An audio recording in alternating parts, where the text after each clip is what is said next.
बिस्मिल्लाहिर्रहमानिर्रहीम, अस्सलाम वालेकुम।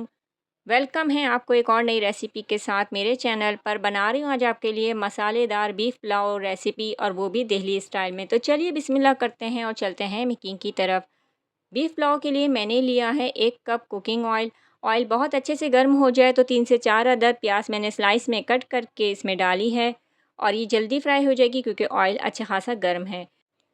प्याज जब ब्राउन हो जाए तो इसको हम निकाल लेंगे किसी पेपर पर, और उसका हम कर लेंगे चूरा, यानी कि उसको क्रश कर लेंगे। तो यहाँ पर थोड़ी सी प्याज मैंने रहने दी है, और ये देख सकते हैं कि किस तरीके से इसका प्यारा सा कलर आ चुका था। तो मैंने थोड़ी सी प्याज अलग कर ली है और उसको मैंने क्रश कर लिया था। यहाँ मैंने डाले हैं 3 अदद तेज़पत्ता, 2 मैंने डाले हैं बादियान के फूल, 3 काली इलायची मैंने डाली हैं, 3 ही मैंने दालचीनी के छोटे टुकड़े डाले हैं। काली मिर्च जाएगी इसके अंदर हाफ़ टी स्पून, और लौंगे 7 से 8 अदद। तो ये मसाले आप थोड़े से अपने हिसाब से एडजस्ट कर सकते हैं। ये मैं बना रही हूँ 1.5 किलो चावल और 1 किलो मैंने बीफ लिया है। सेम रेसिपी आप बना सकते हैं मटन या चिकन के साथ भी। ज़ीरा मैंने यहाँ लिया है 1 टीस्पून, और इसको ज़्यादा नहीं भुनना है वरना ज़ीरा जल जाएगा और हमारे पुलाव का जायका ख़राब हो जाएगा। 2 टेबल स्पून मैंने लिया है लहसुन अदरक का पेस्ट, और उसको भी हम हल्का सा भून लेंगे। भूनने के बाद यहाँ पे मैंने डाला है 1 किलो बीफ।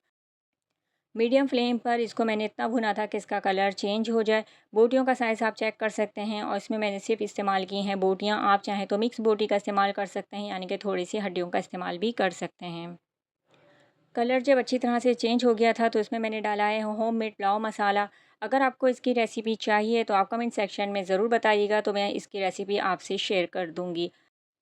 वरना आप बाज़ार का कोई भी पैकेट इस्तेमाल कर सकते हैं। तो 1 पैकेट इसमें आप इस्तेमाल कीजिएगा तकरीबन, या 1 कप के बराबर मसाला। तो कुछ सेकंड हमने मसाले के साथ गोश्त को अच्छे तरीके से भून लिया है। भूनने के बाद इसमें मैंने डाला है तकरीबन 2 गिलास के बराबर पानी, या आपने इतना पानी का इस्तेमाल करना है कि गोश्त अच्छे तरीके से गल जाए। तो जब गोश्त अच्छे तरीके से गल जाए तो इसके बाद हम इसमें डाल देंगे दही, जो कि मैंने ली है तकरीबन 1.5 कप के बराबर, और इसको दोबारा कवर करेंगे और पकने के लिए रखेंगे मीडियम फ्लेम पर कि दही का पानी खुश्क हो जाए। तो तकरीबन 7 से 8 मिनट में दही का पानी खुश्क हो गया था, या जितना आपको टाइम लगता है, क्योंकि मैं प्रेशर कुकर में नहीं बना रही हूँ ये, तो उसी हिसाब से आप टाइम को देख लीजिएगा। तकरीबन 6 से 7 अदद टमाटर मैंने स्लाइस में कट करके डाले हैं, और साथ ही 12 से 13 अदद हरी मिर्चें इस्तेमाल की हैं। कुछ लोग पुलाव में टमाटर का इस्तेमाल नहीं करते हैं, लेकिन आप इस रेसिपी में ज़रूर ट्राई कीजिएगा, आपको ज़रूर पसंद आएगा ये पुलाव। तो पुलाव को हमने मीडियम फ्लेम पर कवर करके कुक किया है। इतना किया है कि हमारा मसाला अच्छे से ना सिर्फ भुना है बल्कि टमाटर भी सॉफ़्ट हो गए हैं। टमाटर जब सॉफ़्ट हो जाएँ तो आप इसमें से आधा इसी बर्तन में रहने दीजिएगा और आधा आप उठा लीजिएगा। तकरीबन 1.5 किलो बासमती चावल का इस्तेमाल मैंने यहाँ पे किया है। ये मैंने पहले ही उबाल लिए थे, यानी कि 1 कनी मैंने उबाल लिया था इसमें, और इसको मैंने तकरीबन आधा घंटा पहले ही धो के और भिगो के रख दिया था।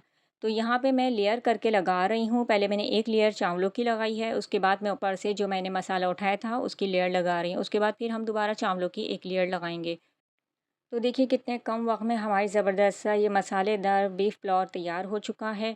तो सबसे आखिर में हम इसमें जो हमने फ्राई प्याज करके उठाई थी वो हम इसमें डाल देंगे, कवर करेंगे और उसको लो फ्लेम पर दम पे रख देंगे, और सर्विंग से पहले इसको अच्छे तरीके से हम मिक्स कर लेंगे, क्योंकि हमने तय वाली बनाई है तो हमारा मसाला अच्छे से मिक्स हो जाएगा।